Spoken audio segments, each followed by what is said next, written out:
Antes de empezar a hablar del pedazo de coche que tenemos hoy aquí, he de decir que es 17 de abril de 2022 y es que hace 58 años se presentó la primera versión del mítico Mustang que hizo Ford, en el 1964, por ser exactos. Este coche ha sufrido diferentes evoluciones, todas ellas en principio han ido ligadas a añadir seguridad a las evoluciones, pero es que además tenemos 867 colores por los que ha pasado este coche. Bueno, y hoy como veréis, este no es el mítico Mustang de gasolina, sino que este es el Mustang Mach-E eléctrico. Esto es lo que hace que en pleno siglo XXI notemos que todos los coches, toda la movilidad está evolucionando hacia esto mismo, hacia los coches eléctricos. Por supuesto mantenemos todavía una versión de gasolina, pero hoy vamos a ver este Mustang Mach-E eléctrico. Sin embargo, en este vídeo quiero contaros por qué creo que este es el mejor eléctrico del mercado ahora mismo.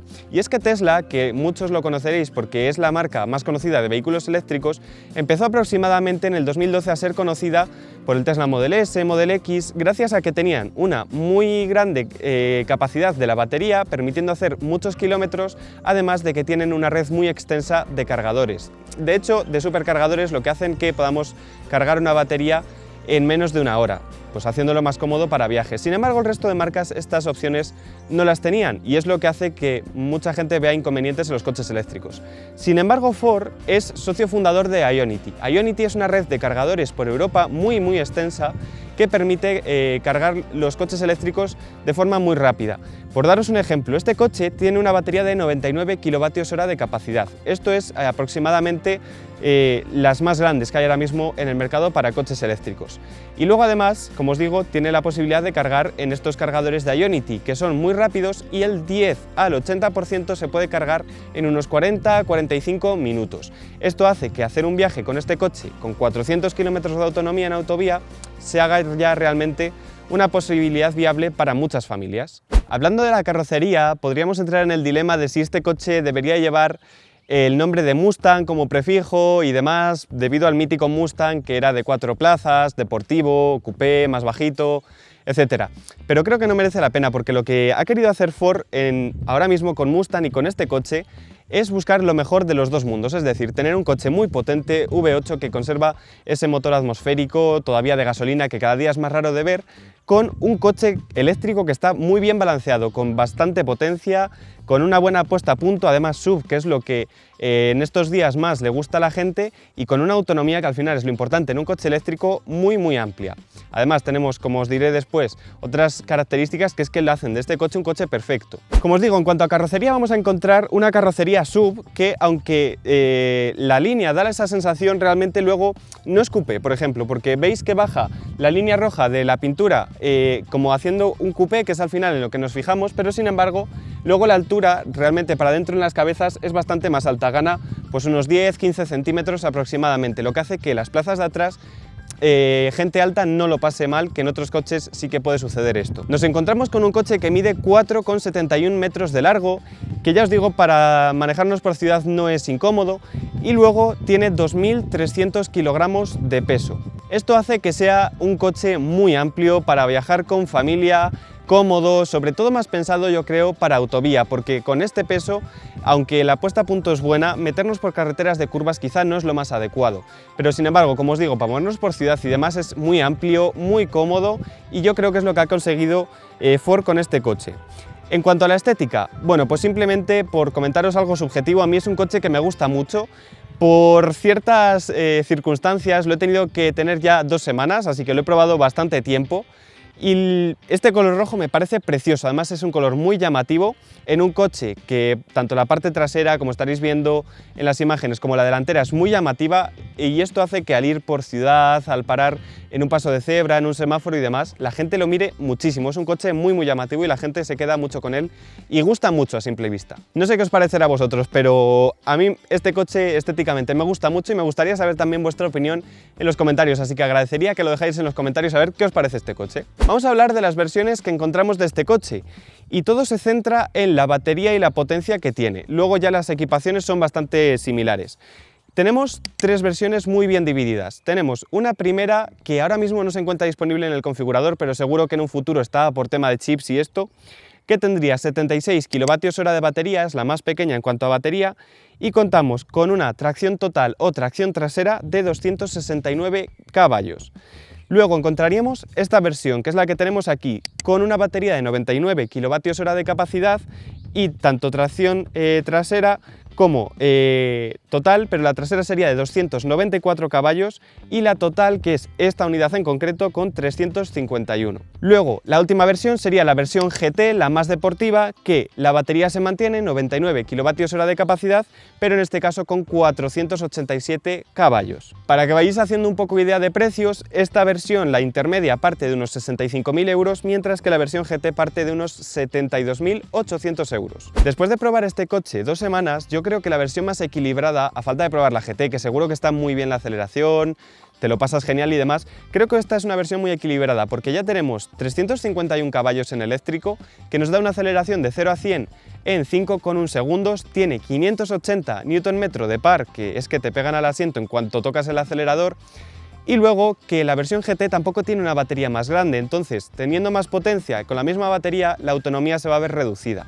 Creo que esta versión está muy bien porque sorprende a cualquiera ya la aceleración y sin embargo nos vamos a ahorrar algo de dinero y también vamos a ganar en autonomía, que al final en un coche eléctrico es lo que yo creo que más importa un poco ahora mismo la gente. Sin embargo, ya os digo, seguro que probamos dentro de un tiempo la GT, que me encantaría hacerlo y os digo que es una muy buena opción igualmente, pero bueno, simplemente que la más equilibrada yo creo que es esta en cuanto a que vamos a guardar algo de autonomía. Pensando en un Mustang V8 de gasolina con 450 caballos, podríamos pensar que un coche eléctrico SUV con mucho más peso no va a conseguir tener un comportamiento dinámico deportivo. Y ciertamente no creo que el Mustang Mach-E sea un coche deportivo. Pero la esencia se mantiene. Y es que la aceleración de este coche es muy fuerte en cualquier situación. No se cansa de seguir ganando velocidad. Antes de llegar a una curva, la frenada regenerativa y los frenos hacen que podamos detener el coche de manera muy agresiva. En las curvas, además, la dirección es bastante precisa. Y hablando de aceleración, el coche he de decir que es muy juguetón, es decir, cuando llegamos a una curva con bastante espacio y demás, si tocamos el acelerador, el coche rápidamente quiere derrapar de atrás, es decir, sobrevirar y pues eso, que nos lo pasemos bien. Sin embargo, en cuanto soltamos el acelerador, tocamos un poquitín el freno, corregimos el volante, el coche vuelve a su sitio muy rápidamente. Esto lo hace gracias a las ayudas electrónicas. Nos permite que, bueno, sin ser tampoco muy mañosos al volante, pues nos lo podamos pasar bien. He de decir que contamos con 3 modos de conducción configurables desde la pantalla. Esto es un Whisper, Active y Untamed. Esto lo que hace es que tengamos diferentes tactos, tanto de dirección, freno, acelerador y demás. Yo he de decir que los que más he usado han sido el Whisper, que es, por así decirlo, el más normal, el más tranquilo, y el Untamed, que es el más deportivo. Y se nota muchísimo tanto el acelerador y el freno, que en el Whisper son muy suavecitos, consigues parar casi sin enterarte y demás, como que en el Untamed, sin embargo, es todo lo contrario. En cuanto das un poquitín de acelerador, los primeros centímetros ya del acelerador es muy agresivo, empieza a salir muy rápido el coche y el freno también se hace mucho más agresivo. A mi parecer en este coche fallan 2 cosas, y en esta unidad en concreto una de ellas. Tenemos tanto la suspensión, que creo que este coche es muy rebotón, es decir, es un SUV que debería de ser cómodo y demás, pero creo que se podría haber conseguido una suspensión que filtrara igual de bien, pero sin embargo que fuera menos rebotón, porque me ha pasado de ir en autovía, que de repente llegas cuesta abajo, por lo que sea, hay un bache en la autovía y este coche cuando llega no hace el bache y se mantiene firme, sino que se queda como rebotando un tiempo y da algo de inseguridad el ir a velocidades altas y que de repente, pues eso, te encuentres un bache. Ha sido una situación que me he encontrado varias veces. Es algo que yo creo que se podría mejorar en este coche. No sé si la versión GT, al ser más deportiva, esto lo tendrá diferente. Lo podríamos probar en el futuro. La otra cosa que creo que se podría mejorar de este coche son las ruedas. Y es que las 2 unidades que he probado han traído las Bridgestone Turanza. Son unas ruedas que conozco muy bien porque en mi coche personal las monto y es un coche con 120 caballos, que para este coche muy bien, porque cuando llueve y demás, pues tampoco tiene tanta potencia, ni se comporta de forma muy deportiva ni nada, pues está muy bien. Son unas ruedas normales que os digo que pueden durar entre 40.000 y 60.000 kilómetros, depende del uso, sin ningún problema. Pero creo que para este coche con 351 caballos no es la opción más correcta. Creo que habría que montarle algo más deportivo. Porque sí que es verdad que el coche hace que sobrevires, que tal que cual, pero hay una diferencia entre lo que hace por electrónica y lo que realmente hace porque las ruedas no agarran. Y es que estas ruedas tienen el límite muy cercano a lo que puede ser una conducción deportiva, y es que en cuanto cogemos una curva fuerte y demás, notamos rápidamente que las ruedas no agarran bien. También me ha pasado de días que ha estado lloviendo, que es que realmente frenas y salta muy rápido el ABS porque no consigue tener tracción. Entonces, al no ser que vayáis a hacer toda autovía, si queréis hacer conducción deportiva y demás, yo le cambiaría las ruedas. Como os digo, si vais a hacer autovía, estas ruedas son perfectas porque la autonomía y la degradación que tienen es prácticamente nula. Vamos a hablar rápidamente de capacidad de carga en este coche. Bueno, pues contamos con dos maleteros. Como sabréis, muchos coches eléctricos tienen disponibles dos maleteros, tanto el trasero, que en este caso contamos con 400 litros de capacidad. Además, esta tela es bastante flexible, así que aunque tengamos algo que abulta más, lo podemos meter sin problema. Y aquí abajo llevamos un doble suelo pequeñín, pero que nos cabe perfectamente los dos cables de carga. Yo llevo aquí el tipo 2 porque lo he usado bastante, entonces para tenerlo algo más a mano. Y luego he de decir que en la parte delantera vamos a tener un maletero delantero con 100 litros de capacidad, que como curiosidad os voy a decir que en el anuncio que hace Ford de este coche se van unos amigos de fiesta y demás porque se pueden meter hielos, metes botellas y luego tiene un pequeño desagüe por el que se puede ir el agua. Así que bueno, ya sabéis qué uso, si os compráis este coche podéis darle con los amigos. Vamos a pasar a hablar rápidamente de la batería. Sin embargo, he de decir que os voy a dejar tanto abajo en la descripción como por aquí arriba un enlace a un vídeo en el que vamos a contar específicamente cuál es la duración de la batería, consumos, autonomía y un poco también el comportamiento dinámico. En este vídeo sobre todo me voy a centrar en los tipos de carga, cómo podemos cargar el coche en nuestras casas y demás. Pero bueno, como dato rápido os voy a decir que la autonomía en autovía, para que os hagáis una idea, va a rondar entre los 360 y los 400 kilómetros de autonomía. Luego vamos a poder tener unos tiempos de carga aproximados del 10% al 80% en unos 40 o 50 minutos en cargadores de Ionity, por ejemplo. Sin embargo, ahora mismo vamos a pasar a hablar de qué otros tipos de carga podemos tener con este coche. Vale, yo he de decir que si este coche me lo comprara para mi casa, haría una instalación específica para poner un punto de al menos 7 kilovatios de potencia. ¿Por qué? Porque esta batería de los 99 kilovatios hora brutos que tiene 91 kilovatios hora útiles. 91 kilovatios hora, si lo dividimos entre 2,3 kilovatios que nos da el cargador que viene para un enchufe normal de casa, podríamos tardar en cargar este coche alrededor de unas 40 horas la batería completa. Esto es una exageración. Entonces, si compramos y hacemos instalación de un cargador de 7 kilovatios y adaptamos nuestro garaje comunitario o de casa particular para esto, podríamos cargar una batería entera en unas 13 horas. Luego de decir que, por supuesto, no todos los días vamos a cargar una batería entera del coche, sino que posiblemente pues, tengamos que cargar un 20, un 40%, un 50%, lo que sea, lo que nos movamos en nuestro día a día. Y esto, por supuesto, en una noche está cargado más que de sobra. Cuando nos vamos de viaje, ¿qué pasa? Cuando nos vamos de viaje podemos tener varios tipos de cargadores. Siempre vamos a utilizar o de 50 o de 150 a 300 kilovatios. En los de Ionity, que pueden dar hasta 300-350 kilovatios, como os he dicho, cargamos del 10% al 80% en unos 40-45 minutos.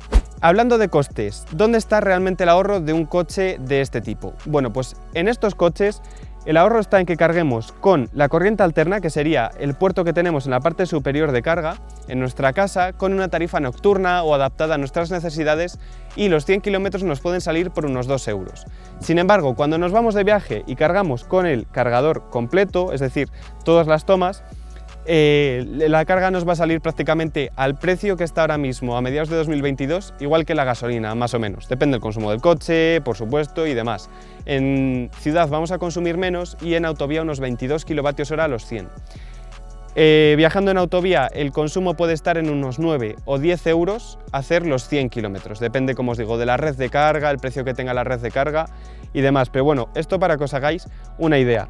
Por supuesto, esto lo voy a comentar mucho más en profundidad, sobre todo el tema de consumos, autonomía y demás, en otro vídeo que, como os he dicho, os dejaré en la descripción y enlazado por aquí arriba. Como os he dicho, si cargamos rápido hasta el 80% más o menos podríamos hacer unos 300 kilómetros, que estaría bien para continuar nuestra marcha. Porque, ¿qué pasa? Si llegamos más arriba, que cuando llegamos al 80% la velocidad de carga de la potencia de carga baja aproximadamente a unos 50 kilovatios y cuando llegamos al 90% baja incluso más.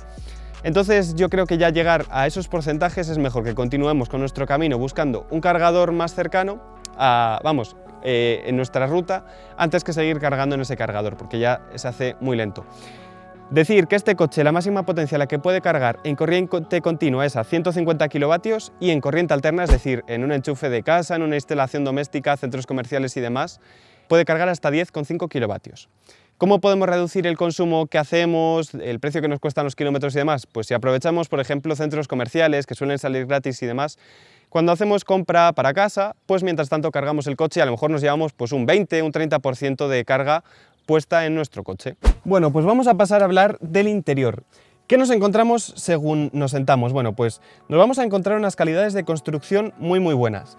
Tanto en el salpicadero como luego en las plazas traseras, la zona de la mitad y donde apoyamos los brazos y demás, vamos a encontrar que durante la conducción no tenemos absolutamente ningún grillo. Voy a decir también que tenemos una cosa muy especial en este coche, que es que tenemos todo el techo de cristal, lo que da muchísima visibilidad a la gente que va sentada en las plazas traseras, mucha iluminación y demás. Más cosas que nos encontramos, según alguien se ha montado en el coche, lo primero que he notado que la gente se sorprende mucho es con la pantalla central. Tenemos aquí una pantalla que es muy grande, en la que podemos controlar tanto CarPlay inalámbrico como Android Auto, ver los consumos de los viajes, la presión de las ruedas, controlar la navegación. Luego tenemos toda la parte de la climatización, que podemos configurar pues un montón de cosas. Tenemos climatización en la parte trasera y como curiosidad os voy a decir que este coche aprovecha el calor que generan las baterías para meterlo directamente a la cabina cuando queremos poner la calefacción. Como os digo, es una pantalla en la que también podemos configurar pues tema de todas las configuraciones del coche, de luces, cuánto duran, temas de asistencia a la conducción que queramos tener activos y demás. Luego vamos a encontrar en la parte justo enfrente del conductor una pantalla muy pequeñita en la que vamos a ver unos datos muy exactos, es decir, la velocidad, indicaciones del GPS, la autonomía que nos queda, el porcentaje. Vamos a tener también el selector de marchas y en el caso de que activemos el control automático de velocidad, la velocidad a la que la hemos establecido y nada más. Es decir, es una pantalla que no se puede ni configurar ni nada, es simplemente estos datos que os he dicho. Más cosas que tenemos en esta unidad. Uno de los extras que va añadido, que trae un montón de cosas, lo que trae son una barra de sonido, tanto en la parte frontal como por supuesto en las puertas y demás, de Bang & Olufsen, que suena muy bien. Es un extra que sin duda os recomiendo agregar porque es que no cuesta tanto ya en cuanto a el porcentaje de lo que nos supone ya del precio base del coche, y creo que le da un toque muy top a este coche. Luego tenemos los asientos, parte del salpicador y demás en un tipo piel con costuras en rojo que le hacen un sistema pues, más agresivo. Y algo que no me gusta es en el centro el selector de marchas, que es con una ruletita que creo que no le queda nada bien. Podrían yo creo que haberlo solucionado de una manera más elegante. En cuanto a espacio de carga vamos a tener un montón de huecos para meter cosas y vamos a tener en la parte central una base de carga inalámbrica para los móviles.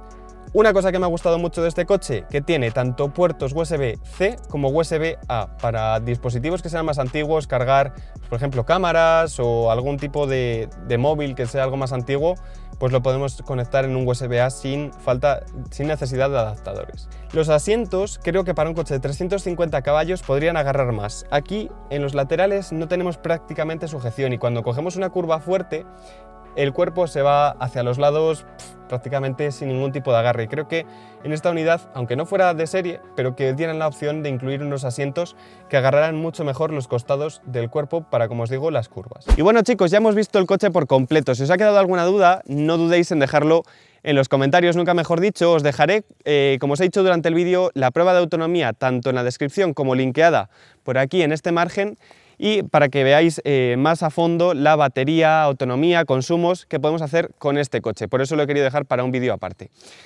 Así que nada, si os ha gustado dejar un like, no olvidéis suscribiros y nos vemos en el próximo vídeo. ¡Adiós!